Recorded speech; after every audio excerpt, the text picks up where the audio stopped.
গানের বেলা আপনাদের সঙ্গে আমি শশাঙ্ক ঘোষ।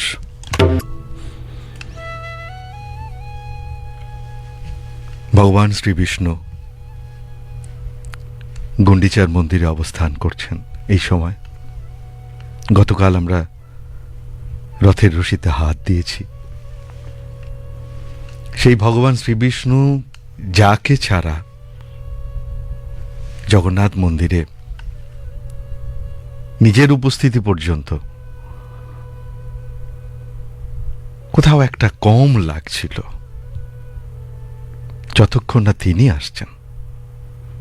আমরা বলি না হরিহর সম্পর্ক, হরি যেখানে থাকবে তিনি হর আসবেনই, যেভাবেই হোক তিনি আসবেন এবং অভিযোগও করবেন এখানে এসে, আমায় ছাড়া আপনি চলে এলেন, আপনি জানেন না আপনাকে ছাড়া আমি থাকতে পারি না।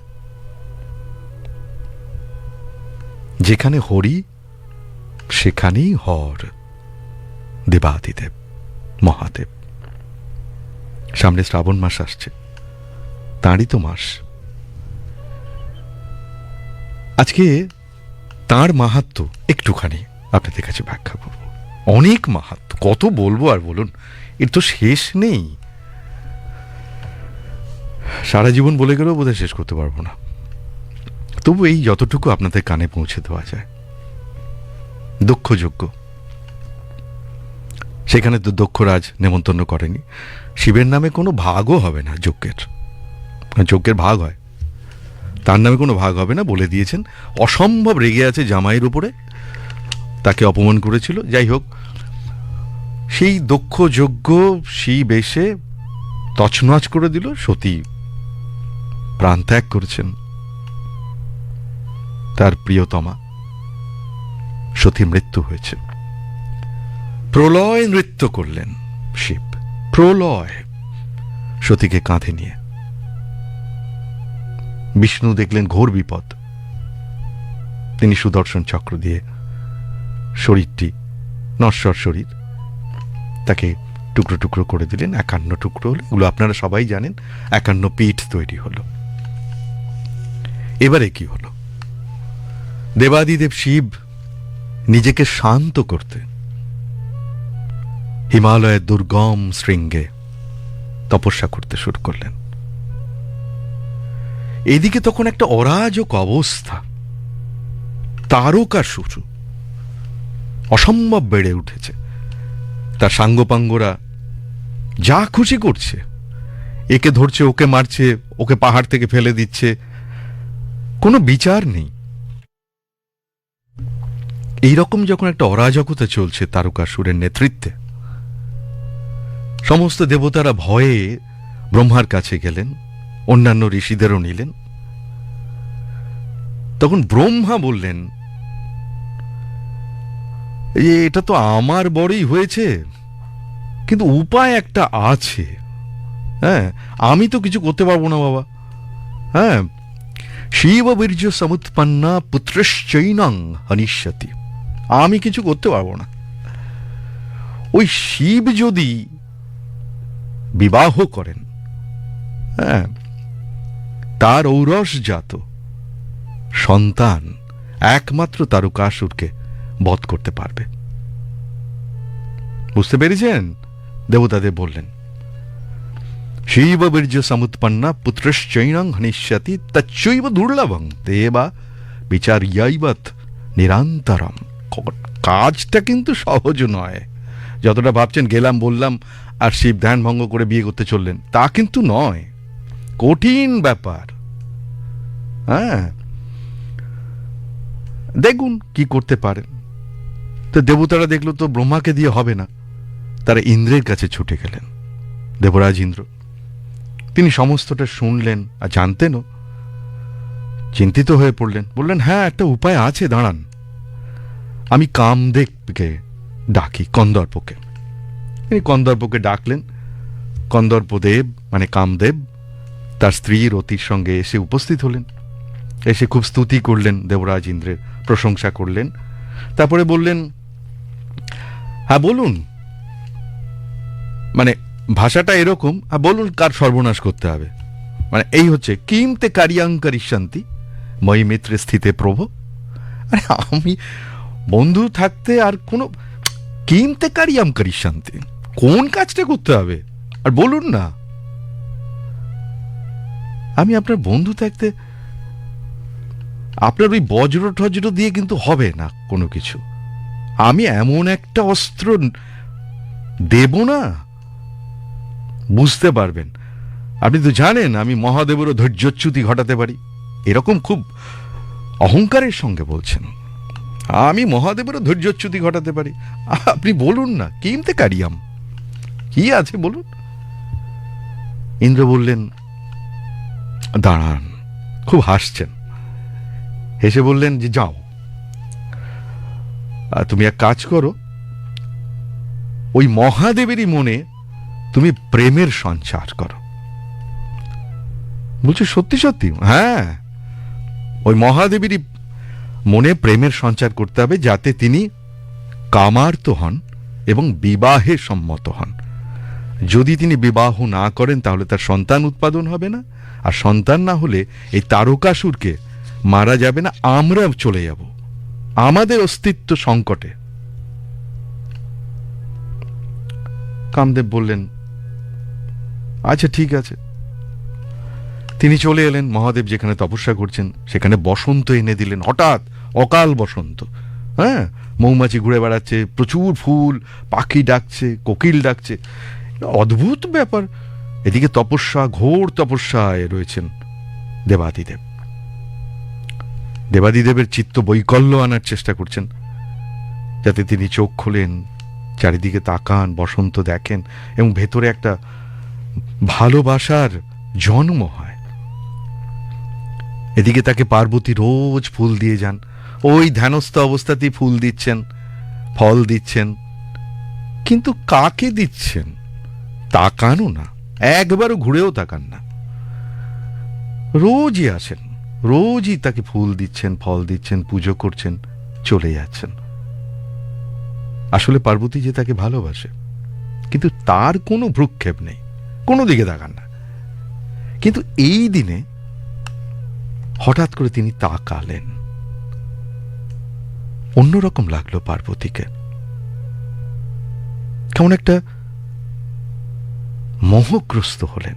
শরীরের মধ্যে কিছু যেন একটা চাঞ্চল্য তৈরি হয়েছে, কিন্তু পরক্ষণে বুঝতে পেরে গেলেন যে এটা ঠিক নয়।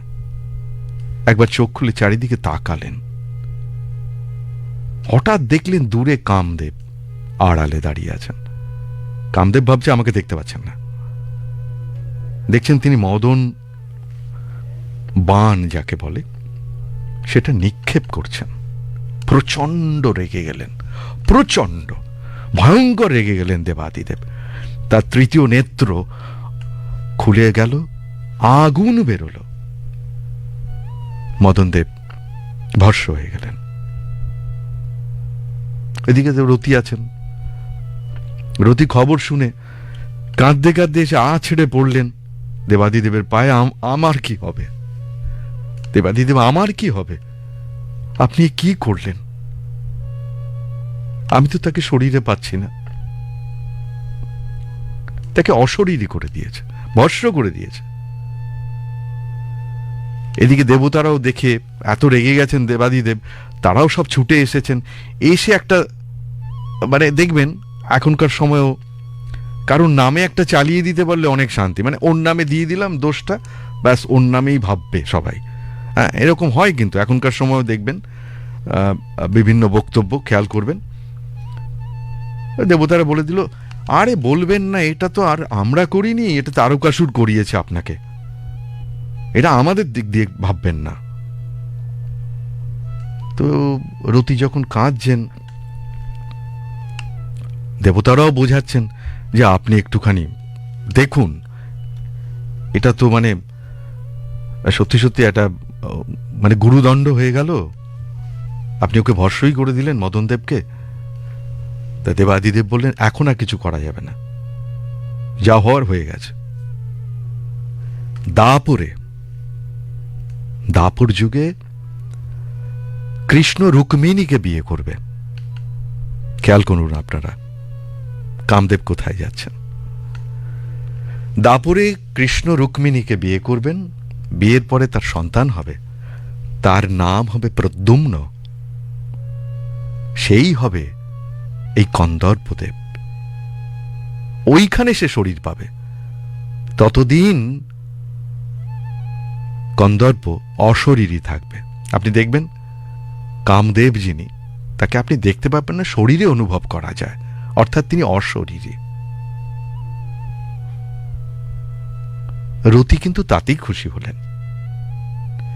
তত কৃষ্ণস্তু রুক্মিণ্যাং কামমুৎপদ্যসতি প্রদ্যুম্ন নাম তস্যৈব ভবিষ্যতি ন সংশয়।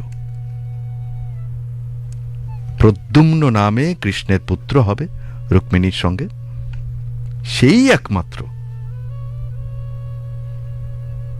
কন্দর্পের শরীর হবে। ওইখানে কন্দর্পকে পাবেন। দেবাদিদেব বলে দিলেন। এদিকে পার্বতী, তিনি মহাদেবকে ভালোবাসেন। তার কথা শুনে নারদের কাছে প্রেমে পড়ে গেছেন। কঠিন তপস্যা করছেন নারদের পরামর্শ মতোই। নারদ বলেছেন তপস্যা করো। সেই জন্য বাবা মায়ের অনুমতি নিয়েছেন, কঠিন তপস্যায় রয়েছেন। এমনকি অপর্ণা, মানে না খেয়ে না খেয়ে না খেয়ে না খেয়ে জলটুকু পর্যন্ত খাচ্ছেন না। এটা একটা আলাদা কাহিনী আছে, আমি আর এখন বলতে পারবো না, সময় নেই। মা মেনকা এসে বারবার বলছেন তোর শরীর খারাপ হয়ে যাবে। এখনকার মায়েদের মতোই তখনও, তোর শরীর খারাপ হয়ে যাচ্ছে, তুই খেয়াল করতে পারছিস না? কি রোগা হয়ে গেছিস, কালো হয়ে গেছিস, তোর দিকে তাকানো যায় না। পার্বতী কিন্তু তপস্যা থেকে ওঠেননি, অপর্ণা হয়ে গেছেন, একটা পাতাও খাচ্ছেন না। ভাবুন কি কঠিন তপস্যা নারদের পরামর্শে করছেন। এই কষ্ট দেখে দেবতারা নারদকে পাঠালেন মহাদেবের কাছে, দেবাদিদেবের কাছে। দেবাদিদেবকে এসে বলছেন আপনি কি করছেন, আপনার কাছে মানে কি বলবো আপনাকে, আপনি কি কিছুই দেখেন না? এই যে এত কষ্ট করছে মেয়েটি, কি কঠিন তপস্যা করছে, কিচ্ছু খায় না, এমনকি জল পর্যন্ত নয়। আপনি তার দিকে একবার তাকাচ্ছেন না। শিব তখন বললেন তাই বুঝি, তোমরা কি পরীক্ষা করেছো কতটা আমায় ভালোবাসে? বলে না, করিনি। বেশ, আমিই দেখি। শিব তখন হাজির হলেন পার্বতীর কাছে, স্বরূপে নয়, ছদ্মবেশে, ব্রাহ্মণের বেশে এলেন। তো এসে বলছেন তুমি তপস্যা করছো, তো কেমন বর চাও? শোনো, একটা কথা তোমায় বলি, রত্ন কখনো গ্রহিতার খোঁজ করে না। রত্নন্তু গ্রহিতারাং বৈ ন পৃচ্ছতি গহিষ্যতি। রত্ন কখনো গ্রহিতার খোঁজ করে না, কে কিনবে তার অপেক্ষা করে না। গ্রাহক রত্নকে খুঁজে নেয়, যে ধারণ করবে সে রত্নকে খুঁজে নেয়। রত্নন্তু গ্রহিতারাং বৈ ন পৃচ্ছন্তি গ্রহিষ্যতি। সুতরাং স্বামী পাওয়ার জন্য এই তপস্যা হলে ওটা এক্ষুনি ত্যাগ করো, ওসব ছাড়ো, এই করে স্বামী পাওয়া যায় না। তো তখন পার্বতীর সখীরা কাছাকাছি থাকে, তারা বললেন এই শুনুন শুনুন ব্রাহ্মণ, এই আমাদের সখী কিন্তু এই ইন্দ্র বরুণ এদের ধ্যান করছে না, খেয়াল করুন। অনেক বড় বড় দেবতা আছে, এদের বাদ দিয়ে তিনি শুধু শিবের জন্য তপস্যা করছেন, এটা ভাবুন। তখন ব্রাহ্মণ আবার ইচ্ছে করেই, মানে তিনিই তো এসেছেন, পার্বতীকে জিজ্ঞাসা করছেন ওমা তাই নাকি, এরা কি বলছে তোমার সখীরা, সত্য করে বলো দেখি। তখন পার্বতী বললেন হ্যাঁ, এটাই সত্য, এটাই সত্য যে আমি মনে প্রাণে ওই দেবাদিদেবকেই চাই, শিবকেই চাই। শুনে তিনি চলে যাবেন এরকম একটা ঠিক করছেন। আচ্ছা ঠিক আছে, তুমি যখন শিবকেই চাও চাও, আমি চললাম। কিন্তু যেতে গিয়ে বললেন, আচ্ছা কি পছন্দ তোমার বলো তো? কি, হ্যাঁ একটা কথা বলি মেয়ে, এই তোমার কি পছন্দ বলো দেখি? কোথায় তুমি চাঁদের মতো দেখতে, হ্যাঁ কি সুন্দর তুমি দেখতে, আর কোথায় শিব? তুমি দেখেছো তাকে ভালো করে?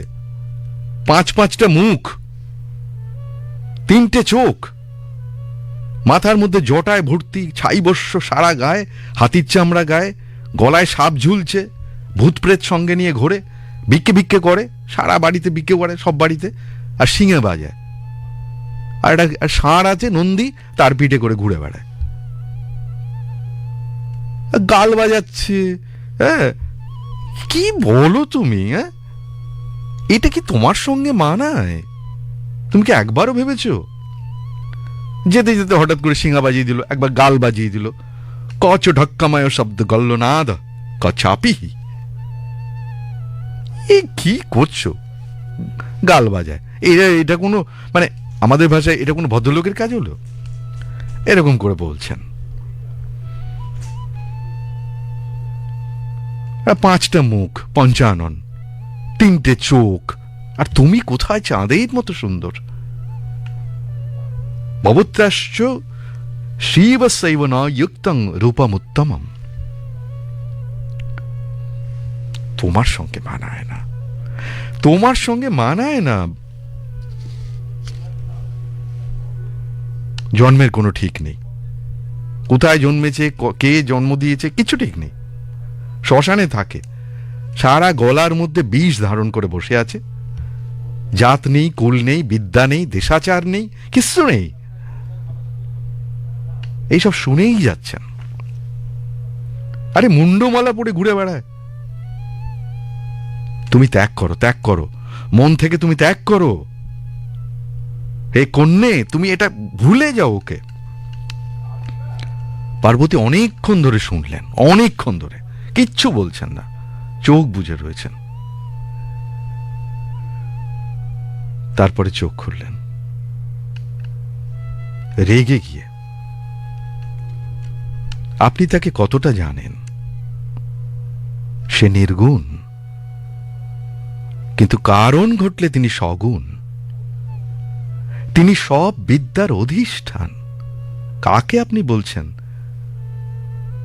কোনো পড়াশুনো নেই, জ্ঞান নেই? তিনি সব বিদ্যার অধিষ্ঠান। প্রকৃতি তার দেহ থেকে উৎপন্ন, সেই তো নিত্য, সেই মৃত্যুঞ্জয়, তার কোনো মৃত্যু নেই। আপনি আমার সামনে অন্তত শিবের নিন্দা করবেন না, আমার সামনে নিন্দা করবেন না। যেখানে খুশি গিয়ে করুন, আমার সামনে নয়। তখন ব্রাহ্মণ হাসছেন, নিজ মূর্তি ধরলেন, দেবাদিদেব মহাদেব। পার্বতী দেখছে সামনে স্বয়ং শিব, সেই জটা জুটোধারী, সেই গলায় উপবীতের মতো ঝুলছে সাপ, সারা গায়ে ভস্ম। কি অপূর্ব, কি অপূর্ব সেই দৃশ্য। লজ্জায় পড়ে গেলেন পার্বতী, আলিঙ্গন করলেন শিব। শিব তখনই বললেন, আমি তুষ্ট হয়েছি, তুমি চলো আমার সঙ্গে। চলো মানে? না, এটাই তো ঠিক হয়েছে, তুমি আমার সঙ্গে যাবে, আমরা সন্তান উৎপাদন করব, লোকহিতে, মানব হিতে আমাদের এটা করতে হবে। তখন পার্বতী বললেন, যা, না না না, এটা হবে না, এভাবে হবে না। যথাবিহিত নিয়মে প্রসিদ্ধ পুরুষেরা যেমন করে বিবাহ করে থাকেন, আমিও তাই চাই। আপনি তেমন করে আসবেন। আপনিও তেমন করুন। শিব বললেন, ওমা তাই, এটা করতে হবে? পার্বতী বললেন, হ্যাঁ, এভাবে বিয়ে হয় নাকি? আপনি বললেন আপনার সঙ্গে আমি চলে গেলাম। এটা হবে না। আপনি যান, প্রসিদ্ধ পুরুষেরা যেভাবে বিবাহ করেন সেইভাবে আপনাকে আমি চাই। আপনি সেইভাবে আসুন, আমার বাবার কাছে আসুন, প্রস্তাব দিন, যেভাবে বিবাহ হয়ে থাকে। শিব বললেন, আচ্ছা বেশ, তাহলে তাই হবে। ঠিক আছে, আমি ফিরে যাচ্ছি, আর তুমিও ফিরে যাও। দুইজনে ফিরলেন। আসছি একটা গানের পরে।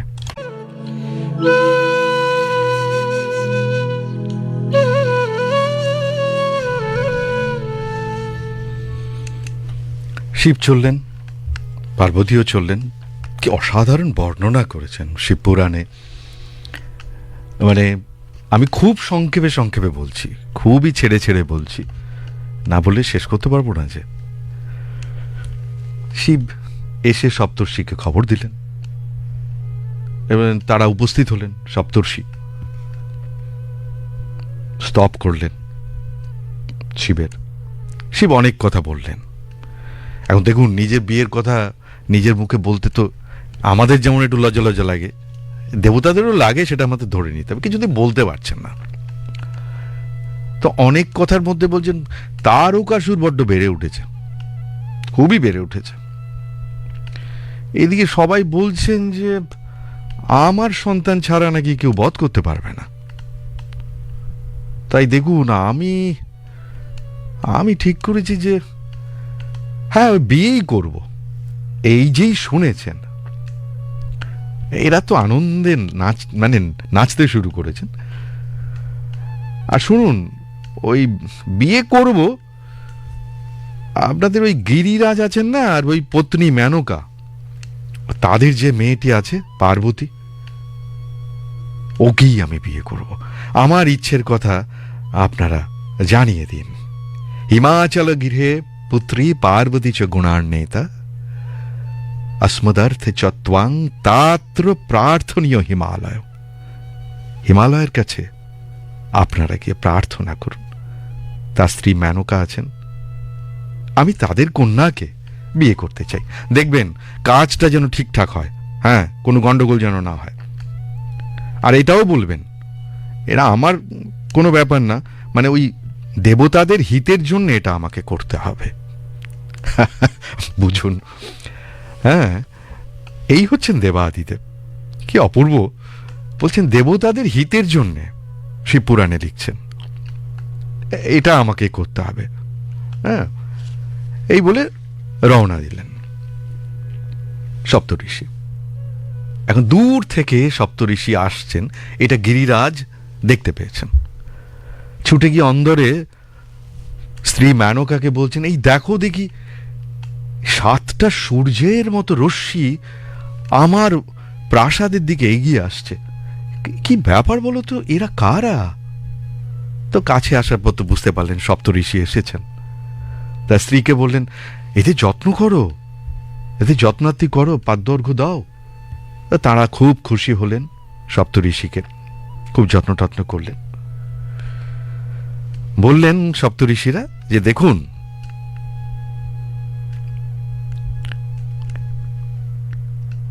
আপনি আপনার সন্তান পার্বতীকে দেবাদিদেব মহাদেবের সঙ্গে বিবাহে সম্মত আছেন কিনা জানান। কারণ দেবাদিদেব এটা পরোপকার্থে, অন্যের উপকারের জন্য সন্তান উৎপাদন করতে চেয়েছেন। আর তিনি আপনার কন্যাকেই পছন্দ করেছেন, মানে আমাদেরও কিছু দেখাতে টাকাতে বলেননি বা ভাবতেও বলেননি, একেবারে বলে দিয়েছেন আপনার কন্যাকে বিয়ে করবেন। তাই আমরা এসেছি, দেখুন, এই সম্বন্ধটা নিয়ে, প্রস্তাবটা নিয়ে এসেছি। শুনে হিমালয় অসম্মত হলেন না, সম্মতই হলেন। নিজের কন্যা উমাকে সাজিয়ে গুছিয়ে খুব সুন্দর করে সাজালেন, এনে ঋষিদের কোলে বসিয়ে দিলেন। ছোট তো উমা, তারা অনেক আশীর্বাদ করলেন, মাথায় হাত বুলিয়ে দিলেন, এটাও বললেন যে শিবকে বিয়ে করে তুমি সৌভাগ্যবতী হবে। মা মেনকাকেও বললেন, আপনি তো রত্নগর্ভা, আপনি রত্নগর্ভা, কেননা আপনার মেয়ে, এটা কিন্তু আপনারা কোনো চেষ্টাই করেননি, আপনার মেয়ে নিজের গুণে মহাদেবের মন হরণ করেছে। এর থেকে আর ভালো কিছু হতে পারে না, এর থেকে আর কিচ্ছু হতে পারে না। আপনি কাকে ঘরে রেখেছেন আপনি জানেন না, এ তো দেবাদিদেবের অর্ধাঙ্গিনী হতে চলেছে। ভাবতে পারছেন? সুতরাং আর দেরি করবেন না, সময় যেন সরে না যায়। ততশ্চতে চতুর্থেন্নি নির্ধার্ঘ লগ্নমুত্তমম, চতুর্থ দিনেই বিয়ের লগ্নটা ঠিক হবে, উত্তম হবে। এই বলে তারা চলে গেলেন। কাশীতে এসে মহাদেব তখন কাশীতে অবস্থান করছেন, সব বললেন সপ্ত ঋষি, এই বলেছি। হ্যাঁ, গিরিরাজ রাজি আছেন, তিনি না বলেননি, তিনি সমস্ত আয়োজন করবেন। তখন মহাদেব বললেন, হ্যাঁ হ্যাঁ বুঝতে পেরেছি, কিন্তু শোনো, এই তোমরা কিন্তু আমার বিয়ের পৌরোহিত্য তোমরাই করবে, মানে পুরোহিতগিরি এটা কিন্তু তোমাদের করতে হবে, না বলো না, কিন্তু ঠিক সময় চলে এসো কিন্তু। হ্যাঁ, তারাও বললেন ঠিক, নিশ্চয়ই আসবো। শিব খুশি মনে কৈলাসে চলে গেলেন, ওই দিকটার ব্যবস্থা করতে হবে তো। হ্যাঁ, কৈলাসে গিয়েই তিনি নারদকে ডেকে পাঠালেন। নারদ দৌড়ে এলেন, সমস্ত শুনলেন। তারপর দেবাদিদেব বললেন, আরে বাবা বসে আছো, তুমি বুঝতে পারছো না এত বড় একটা বিয়ের আয়োজন, তুমি এখনো বসে আছো, যাও বেরিয়ে পড়ো, আরে নেমন্তন্ন করতে বেরিয়ে পড়ো। নারদ বলছে, কাকে নেমন্তন্ন করব? আরে কাকে নেমন্তন্ন করবে মানে? সমস্ত দেবতাদের নেমন্তন্ন করবে। আর শোনো, শুধু দেবতাদের করলে হবে না কিন্তু, যক্ষ গন্ধর্ব অপ্সরা কেউ যেন বাদ না যায়। আমার নিমন্ত্রণে কিন্তু আসতে হবে প্রত্যেককে, নালে কিন্তু আত্মীয়তা থাকবে না। ভাবুন, সবাইকে নেমন্তন্ন করে ফেলেছে, মানে নেমন্তন্ন করতে পাঠিয়ে দিয়েছে। সবাই নিমন্ত্রণ পেয়েছেন নারদের কাছ থেকে, এবং সবাই, আমরা যেমন বিয়ের নেমন্তন্ন পড়লে একটা উপহার নিয়ে উপস্থিত হই, তাই না? শুধু হাতে কি করে যাব? তা দেবতারাও তো তাই, তাদের তো সম্পদের অভাব নেই। তারা সকলে অনেক রকম যৌতুক পাঠালেন, কেউ সাজার জিনিস দিলেন, কেউ ঘর সাজানোর জিনিস দিলেন, এই রকম নানান কিছু দিলেন, সমস্ত বেশভূষা সব পাঠিয়ে দিলেন। শিব এসব দেখে হেসেই মরে যাচ্ছে, বলছে আমার বেশভূষা, আচ্ছা সবাই যখন পাঠিয়েছে, আচ্ছা ঠিক আছে। এর চাঁদটাকে একটু ঠিক করে নিলেন জটার উপরে, আমরা যাকে বলি সেট করে নেওয়া, একটু সেট করে নিলেন। তৃতীয় নেত্রটিকে তিলকের মতো তৈরি করলেন। শিব সাজছেন, ভাবুন কি অসাধারণ লীলা, তিনি সাজছেন। আর কি করলেন? আগেকার দিনে একটু পাউডার টাউডার মাখতেন সবাই, তিনি ভস্য সারা গায়ে মেখে নিলেন, আর পুরো সাদা হয়ে গেলেন। আর শুধু নিজে ভস্য গায়ে মাখলেন তাই নয়, গায়ে যে সাপটা উপবীতের মতো থাকে, যজ্ঞ উপবীত, সেটার গায়েও একটু পাউডার মাখিয়ে দিলেন, মানে ভস্য মাখিয়ে দিলেন। আমার এই পোশাক আশাকের কি প্রয়োজন, এই তো সুন্দর পোশাক। হ্যাঁ, সাজ হয়ে গেল। এইবারে বরযাত্রী তারা বেরোবে বরকে নিয়ে। দেবাদিদেব স্বয়ং ভোলানাথ আজকের পাত্র, বর, তার বরযাত্রী বেরোবে। ভাবুন কত বৈভব সেখানে, কি মাধুর্য রয়েছে। স্বয়ং বিষ্ণু এসেছেন, ব্রহ্মা এসেছেন এবং নিজের নিজের দল নিয়ে এসেছে। এখানে একটা জিনিস খেয়াল করুন, প্রত্যেকে কিন্তু ছোট ছোট একটা করে টিম নিয়ে এসেছে, কেউ একা আসেননি। যত দেবদেবতা এসেছেন, গন্ধর্ব, অপ্সরা, প্রত্যেকে তাদের টিম নিয়ে এসেছে। এবার বরযাত্রী বেরোবে কৈলাস থেকে, দলে ভাগ ভাগ হয়ে গেল। বিষ্ণু একটা কথা প্রথমেই বলে দিলেন, শুনুন দেবাদিদেব, আপনার এই সাজে, আমি জানি না, আমার তো খুব অদ্ভুত লাগছে, এই সাজে আপনি সামনে যাবেন না, কিন্তু আপনি সামনে থাকবেন না। আপনি সামনে থাকলে আমরা গিয়ে এক গ্লাস জলও পাবো না, এ দেবে না গিরিরাজ। আপনি পেছনে থাকুন। হ্যাঁ হ্যাঁ, আপনি যেমন সেজেছেন থাকুন, আপনি পেছনে থাকুন। এই বলে বিষ্ণু এবং বাকি যারা দেবতারা রয়েছেন তারা যার যার দল নিয়ে আস্তে আস্তে এগোতে শুরু করলেন। এদিকে কনের বাড়িতে পার্বতীকে স্নান করিয়ে হলুদ দিয়ে অসাধারণ সাজিয়েছেন সবাই, অসাধারণ। সে রূপ যেন ঠিকরে পড়ছে, এত সুন্দর দেখতে তাকে, কেউ চোখ ফেরাতে পারছে না। তাকে সাজিয়ে রাখা হয়েছে আরেকটা মণ্ডপে, অন্য মণ্ডপে যেখানে বিবাহ হবে, বিবাহ মণ্ডপ। সেখানে নিজে তদারকি করছেন গিরিরাজ, এটা কোথায় ওটা কোথায়, যেমন করে আমাদের বাড়ি তো অভিভাবকেরা করে থাকেন। হ্যাঁ, এটা কোথায় ওটা কোথায়, একে ডাকছেন ওকে ডাকছেন, মানে হুলুস্থুলু ব্যাপার। মানে বিয়ে বলে কথা, আর কার বিয়ে? দেবাদিদেব আসছেন স্বয়ং বিয়ে করতে তার কন্যাকে। আরে গান শুনে আসি, তারপরে বরযাত্রী বিবরণ দেব। কৈলাস থেকে রওনা হয়েছে বরযাত্রী শিবকে নিয়ে। অসাধারণ সে দৃশ্য শিবপুরাণে কি সুন্দর বর্ণনা করেছেন, অপূর্ব। মা মেনকা এত লাফালাফি করছে, আনন্দ করছে, আজকে আমার মেয়ের বিয়ে, সে নাকি অসাধারণ, সব দেবতার স্বামী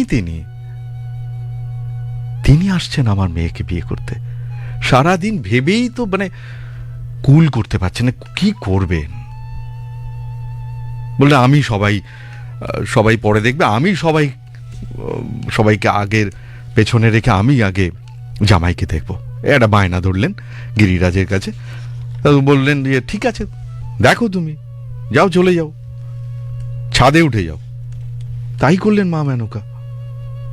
এত আনন্দ যে সকলের আগে জামাইকে দেখবে বলে নারদকে সঙ্গে নিয়ে ছাদে উঠে গেছেন, প্রাসাদের ছাদে গিয়ে দাঁড়িয়ে রয়েছেন। এবারে বরযাত্রী আসছে, বাদ্য বাজনা যেগুলো বাজছে, বিভিন্ন বাহনে করে আসছে, সেটাও দেখা যাচ্ছে দূর থেকে। পতাকা সাজানো রথ, হ্যাঁ, সেসব নিয়ে আসছেন। অনেকে আবার পুষ্পক রথেও আসছেন। এই রকম যখন দৃশ্য, এক এক করে গিরিরাজের মানে যেটা মেইন গেট সেটা দিয়ে ঢুকছেন উনি, নারদকে সঙ্গে নিয়ে ছাদে বসে। আরো সঙ্গে কুলনারীরা আছেন, তারাও দেখবেন, কিন্তু আগে দেখবেন উনি। বলেছে জামাইকে আমি আগে দেখব, এত সুন্দর দেখতে, আমি এটা মিস করব না। এবার বরযাত্রী এগোচ্ছে একটু করে, চারিদিকে রোশনাই, অপূর্ব সে দৃশ্য। এবার প্রথমেই ঢুকছেন গন্ধর্বরাজ বিশ্বাবসু ঢুকছেন। চারিদিকে একবারে আলোময় হয়ে গেল, অপূর্ব দেখতে, অপূর্ব চমৎকার দেখতে। মেনকা বললেন, নারদকে বলছেন, আচ্ছা ইনি তো সেই শিব না, আমার জামাই? নারদ বলছেন, আরে না, কি বলেন, এ তো বিশ্বাবসু, গন্ধর্ব, গান টান করেন, মিউজিশিয়ান। দূর বাবা, না। মেনকা বললেন, বাপ রে বাপ, বলে কি, ইনি গায়ক? তাহলে জামাই কেমন হবে দেখতে? ওরে বাপরে, বলতেই তার গায়ে একেবারে কাঁটা দিচ্ছে। এর মধ্যে পেছন ঢুকছেন যক্ষ কুলমণি কুবের। কুবের ঢুকছেন, তিনি মানে বিশ্বাবসুর থেকে ডাবল সুন্দর,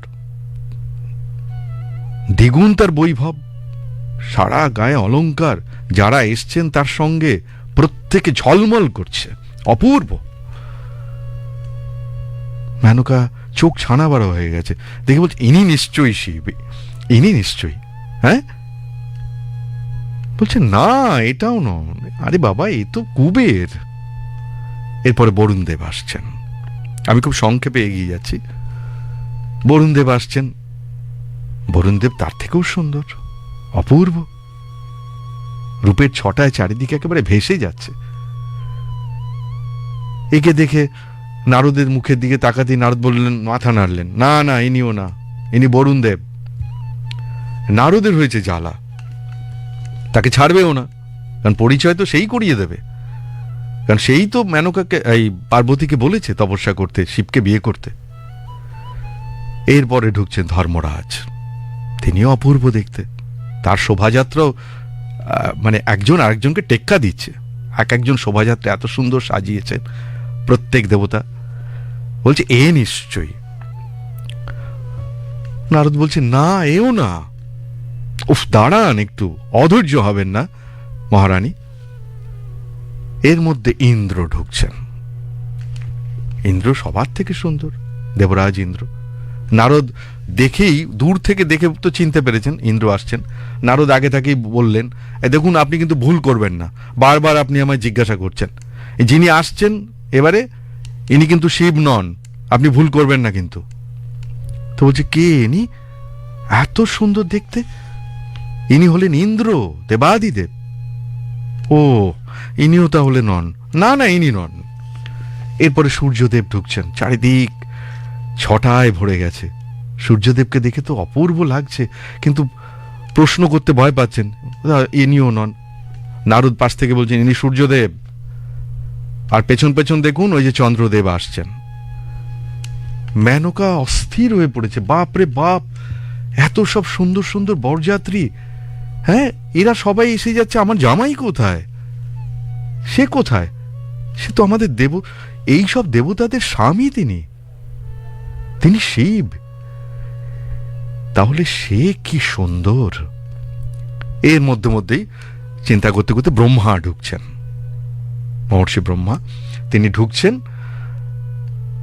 ঢুকতে দেখি বললেন ইনি কিন্তু ব্রহ্মা, এনাকে ভুলেও ভাববেন না। তারপরেই সবাইকে চমকে দিয়ে শঙ্খচক্র গদা পদ্মধারী শ্রী বিষ্ণু ঢুকছেন।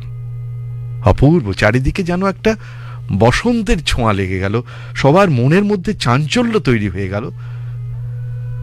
নারদ হেসে বলছেন ইনি নয়, ইনি নয়, ইনিই তো বিষ্ণু। বৃহস্পতি এলেন, তারপর ইনিও নন, তাহলে তিনি কখন আসবেন? অধৈর্যের বাঁধ ভেঙে যাচ্ছে। এরপরে হঠাৎ চারিদিকে ধুলোর ঝড়, ধুলোয় ধুলোময়, আর অদ্ভুত পৈশাচিক আওয়াজ হচ্ছে, বিভৎস তার আওয়াজ, সে শুনলে অন্তরাত্মা খাঁচা ছাড়া হয়ে যায়।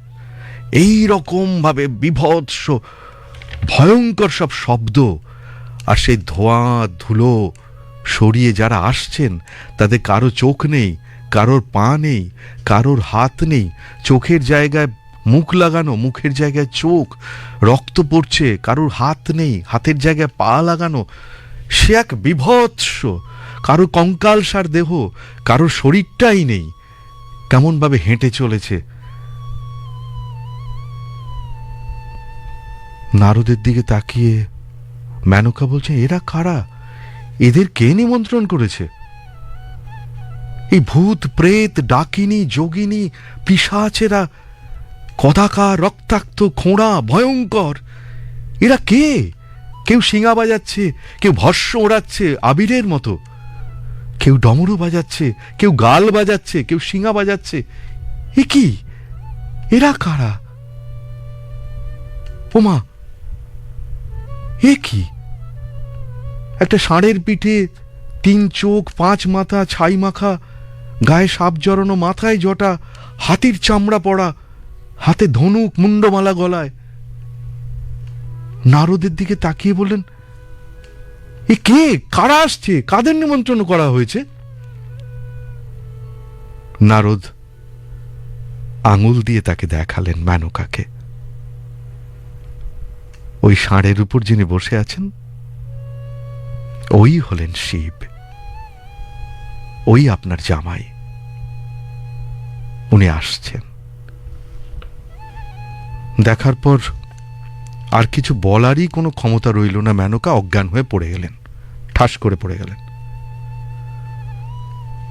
জ্ঞান ফেরার পরে সবাই জ্ঞান ফেরানোর চেষ্টা করল।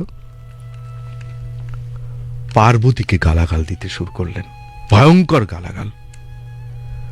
তুই এ কি করলি? ধিক তোকে, ধিক।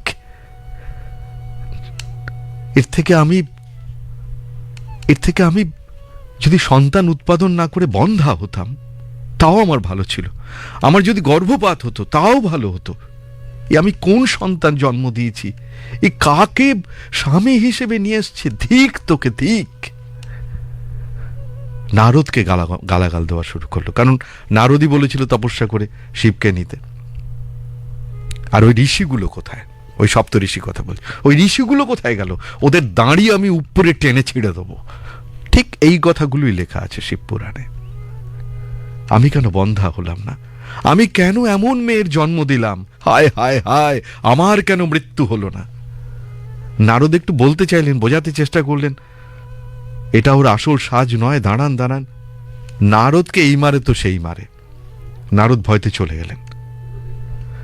এই যখন অবস্থা, নারদ এসে মহাদেবকে এক হাত নিলেন, বললেন, আপনার জন্য মান সম্মান সব গেল। আপনার শাশুড়ি তো অজ্ঞান হয়ে পড়েছে। এ বিয়ে হবে না। এই সাজে কোনো মা তার মেয়েকে দিতে পারে? আপনি তাকে খুশি করার জন্য মোহময়ী রূপ ধারণ করুন। কি করছেন আপনি? শিব হেসে বললেন, বেশ, তথাস্তু। অসাধারণ রূপ, কিশোর, সেই দেবাদিদেব, অপরূপ তার শোভা। প্রচুর অলংকার পড়লেন, অনন্ত রূপ, সামাল দেওয়া যাচ্ছে না, এত সুন্দর। তাই দেখে মেনকা এত খুশি, এত খুশি। মা আমার তাহলে ঠিক স্বামী নির্বাচন করেছে। বিয়ে হলো। নন্দীর পিঠে চড়ে শিব পার্বতী চলে গেলেন কৈলাসে। বেশ কিছু দূর পর্যন্ত গিরিরাজ তাকে এগিয়ে দিলেন, তারপর ফিরলেন। আজ এইটুকুই থাক, আর সময় নেই। সকলে ভালো থাকুন, সুস্থ থাকুন। আজকের মতো চললাম। গানের বেলা আজকের মতো এই পর্যন্ত।